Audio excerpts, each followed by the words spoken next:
Serum spray করে দিলা?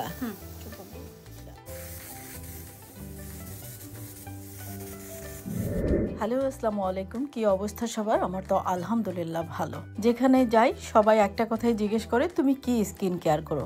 সবাই মনে করে আমার স্কিন অনেক ভালো। আমার স্কিন অ্যাকচুয়ালি ভালো ছিল, তবে সত্য কথা এখন আমার স্কিনের কন্ডিশন খুবই খারাপ। এই দেশে আসার পর স্লোলি আমার স্কিন একদম ড্রাই হয়ে যায়। প্রথম দিকে তো মনে করছি ঠান্ডার দেশ, এই জন্য বুঝি গাল লাল হয়ে গেছে, বাট সেই গাল লাল হইতে হইতে যে স্কিন ড্যামেজ হয়ে গেছে এটা আমি নোটিস করি নাই। আমি তখনও বুঝতাম না, সানস্ক্রিন ইউজ করতাম না। ডে বাই ডে কোভিডের সময় আমি নোটিস করলাম আমার স্কিন একটু একটু করে খারাপ হইতে শুরু করছে। অ্যাকচুয়ালি আমার ভিটামিন ডি লো ছিল কোভিড টাইমে। আমি অনেক বেশি সান নেই, গার্ডেনে বসে বসে তখন আমাদের কিছু করার ছিল না। সাডেনলি আমি নোটিস করি আমার স্কিন একদম ব্ল্যাক ছোপ ছোপ হয়ে গেছে। তো তারপর থেকে একটু একটু করে যত্ন নেই। মোটামুটি কখনো ভালো কখনো খারাপ এরকম আপ অ্যান্ড ডাউন থাকে, বাট লাস্ট 6-7 মাস ধরে বাসার কাজ যখন করানো শুরু করছি, এরপর আমার স্কিন এত বেশি খারাপ হওয়া শুরু করছে কি বলবো। আমি নিজে যখন আয়নায় দেখি চিনতেই পারি না। অ্যাকচুয়ালি লাস্ট 5-6 মাস আমি নিজের কোনো লুক আফটার করি নাই, তার উপরে ঘুম নাই বললেই চলে। এই 5-6 মাসে আমি গড়ে 2 ঘন্টা করেও ঘুমাই নাই। ঘুম খুবই একটা জরুরি জিনিস। সো ঘুম নাই, স্কিন কেয়ার নাই, সব মিলায় আমার স্কিনের অবস্থা খুবই খারাপ হয়ে গেছে। দেন আমি ডিসাইড করলাম অ্যাকচুয়ালি আমার নিজের জন্য একটু সময় বের করাটা খুব দরকার, নিজেকে সময় দেওয়াটা খুব দরকার। সো আই ডিসাইডেড যে আমি এখন রেগুলার রুটিন বেসিসে নিজের স্কিন কেয়ারটা করব। আর ডেফিনেটলি স্কিন কেয়ার করতে হলে আমাকে নাদিস হেয়ার অ্যান্ড বিউটি সেলুনে আসতেই হবে। সো আমি চলে আসছি নাদিস হেয়ার অ্যান্ড বিউটি সেলুনে।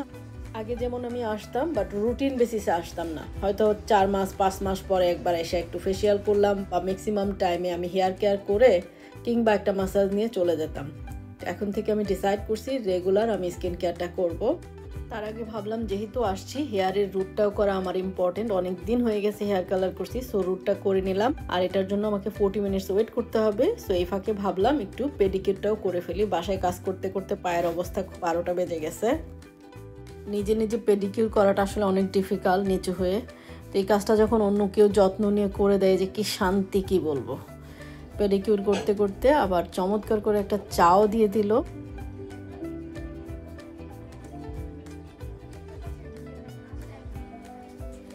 পেডিকিউর করতে করতে আমি নোটিস করছি নাদিস হেয়ার অ্যান্ড বিউটি সেলুনে হাইড্রা ফেশিয়ালের নিউ টেকনোলজির নতুন মেশিন চলে আসছে। সো এটার ব্যাপারে আমি জানবো, তার আগে আমি হেয়ারটা ওয়াশ করে আসি। অনেকদিন ধরে মনে হইতেছিল একটা পিওর প্যাম্পার দরকার।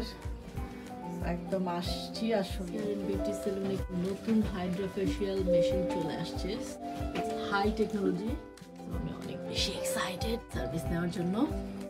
বিস্তারিত শুনবো, তার আগে স্কিনটাকে প্রিপেয়ার করার জন্য একটা ফেশিয়াল নিয়ে নিচ্ছি নর্মাল। আমার স্কিন কোথাও একটু ডার্ক লাগছে, কোথাও একটু লাইট লাগছে বিকজ অফ লাইটস। সো আমার স্কিন এখন রেডি ফর হাইড্রা ফেশিয়াল। তো চলো সার্ভিস নিতে নিতে শুনি নিউ হাইড্রা ফেশিয়ালের যে মেশিনটা আসছে সেটার কাজটা কি বলো তো, এক্সপ্লেইন করো। আচ্ছা, হাইড্রা ফেশিয়াল বেসিক্যালি হচ্ছে তোমার অ্যান্টি এজিং ফেশিয়ালটা, যেটা হচ্ছে যে আমরা সাজেস্ট করি আফটার 25 এর পর থেকে আমাদের উইমেনদের হচ্ছে যে স্কিনটা খারাপ হয়ে যায়। অ্যান্টি রিঙ্কেল বলেন, ফাইন লাইন বলেন, স্কিনটা ডাল হয়ে যায়, পিগমেন্টেশন দেখা দেয়। অ্যানুয়াল ফেশিয়ালটা জাস্ট ডিপ ক্লিনজিং করে, কিন্তু ইলেকট্রিক ফেশিয়ালটা বেসিক্যালি হচ্ছে স্কিনের টেক্সচারটা ভালো করে, অ্যান্টি এজিং এর প্রবলেমগুলো স্লোলি রিমুভ করে। বাট নাথিং ইজ একদম ম্যাজিক যে করলাম আর রেজাল্ট চলে আসবে, কিন্তু হচ্ছে এগুলো হচ্ছে যে অলওয়েজ নিতে হবে। স্কিনটা একটা হাইড্রা ফেশিয়াল বলেন, নর্মাল ফেশিয়াল বলেন, সবসময় রেগুলার কন্টিনিউ করলে আপনি হচ্ছে যে প্রপার রেজাল্টটা পাবেন। তো হাইড্রা ফেশিয়ালটা বেসিক্যালি স্কিনের টেক্সচারটা ভালো করে, তারপর হচ্ছে আপনার ওপেন পোর্সগুলো মিনিমাইজ করতে হেল্প করে, তারপর হচ্ছে অ্যান্টি রিঙ্কেল, ফাইন লাইন এগুলো স্লোলি কাজ করে, স্কিনটা টাইটনিং করে, ডাল স্কিনটাকে প্রপার রিপেয়ার করে। বাট এগুলো হচ্ছে নিতে প্রতিটা হাইড্রা ফেশিয়ালের 4 to 6 সেশন থাকে। এটা ডিপেন্ড করে একজনের স্কিনের উপরে, কতটুকু স্কিনটা ডাল অথবা কতটুকু স্কিনটা রিপেয়ার দরকার। তো হচ্ছে যে হাইড্রা ফেশিয়ালের জন্য আমাদের আগে থেকে ছিল, কিন্তু আমাদের নিউ মেশিনটা হচ্ছে জাস্ট অ্যারাইভ। হাইড্রা ফেশিয়ালের জন্য আমি সাজেস্ট করবো ওয়াক ইন করতে আমাদের সেলুনে। আসার পরে হচ্ছে ফেস টু ফেস স্কিনটা দেখে, স্কিনের টাইপটা দেখে, ভ্যারাইটিটা দেখে আমরা হচ্ছে সাজেস্ট করলাম। তো চলো আমারটা স্টার্ট করি। হ্যাঁ,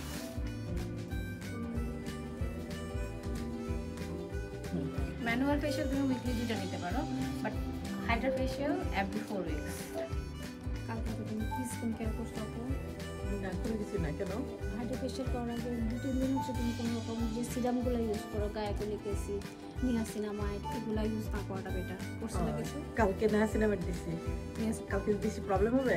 না, আমি লো মোডে করবো, বাট নেক্সট 3 ডেজ কিছু ইউজ করবো না। কিচ্ছু না, নাথিং। না, জাস্ট হচ্ছে ময়শ্চারাইজার প্লাস হচ্ছে যে তোমার sunscreen must. That is call laser gel. খুব যত্ন নিয়ে হাইড্রা ফেশিয়ালটা শুরু করলো। আসলে স্কিন কেয়ারের সময় এত কথা বলা যায় না, তারপরেও আমি মাঝে মধ্যে দু একটা কোশ্চেন করার ট্রাই করছি।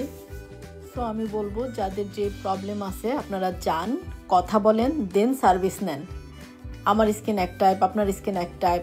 সো সবার স্কিনে সব কিছু স্যুট করে না, সবার স্কিনের জন্য সব কিছু না। যখন একটা এক্সপার্টের কাছে যাবেন, সে অ্যাডভাইস যেভাবে করবে সেটা একটা কনসিস্টেন্সি বজায় রেখে ট্রিটমেন্টটা করেন বা যত্ন নেন, ডেফিনেটলি চেঞ্জ আসবে। সাথে সাথে সুন্দর একটা লাইফস্টাইল মেনটেন করতে হবে। ফুড হ্যাবিট ঠিক করতে হবে, প্রপার ঘুম লাগবে। আমি ঘুম আসি না, আমি জানি আমি কতটা সাফার করতেছি। আমি এত কিছু মেনটেন করেও ঘুমের কারণে আমার চেহারা একদম নষ্ট হয়ে গেছে। তো ঘুম অনেক জরুরি।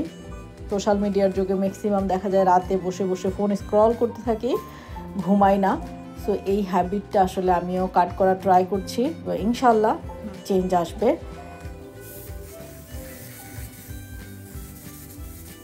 কি করলা? Spray serum. দেখো তুমি চেক করে দেখো। আমরা ম্যাক্সিমাম মানুষ কাপড় চোপড় জুয়েলারির পিছনে অনেক পয়সা নষ্ট করি, বাট স্কিন কেয়ার হেয়ার কেয়ারের পিছনে পয়সা নষ্ট করতে চাই না। অথচ এটাই বেশি জরুরি। আমাদের স্কিনটা যদি ভালো থাকে, হেয়ারটা যদি সুন্দর থাকে, তাহলে 200 টাকার একটা সালোয়ার কামিজ পরলেও অনেক সুন্দর লাগে। আর স্কিন যদি ভালো না থাকে, যত দামি কাপড়ই পরি ভালো লাগে না, কনফিডেন্স আসে না। কিন্তু তো এত বেশি ফ্রেশ লাগতেছে হাইড্রা ফেশিয়ালের পরে। আমার